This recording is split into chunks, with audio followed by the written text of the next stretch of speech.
Welcome to Dying to Race, a podcast about those who are willing to pay the ultimate price for that top place on the podium.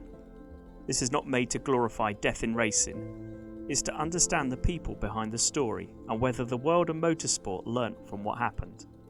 My name's Lee and I enjoy all kinds of motorsport. I have a true passion for cars and I'm also a racing driver myself. I will be covering all forms of motorsport, from rallying to motorcycle racing to F1 and everything in between.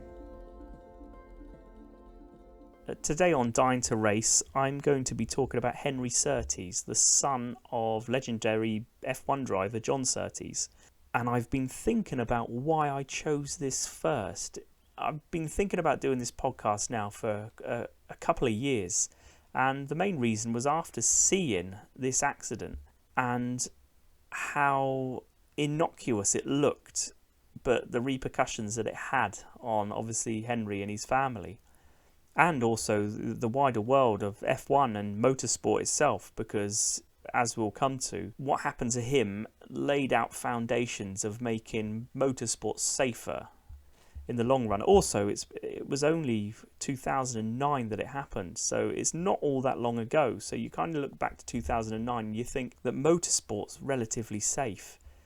The other thing, obviously, because it wasn't top level, it was Formula 2, so he's not a huge name. He's probably better known as being kind of, sadly, as John Surtees' son. But ultimately, he was carving out a decent career for himself, and I'm sure he would have gone on to bigger and better things. So it's almost just the immense waste of life in an accident that needn't have happened.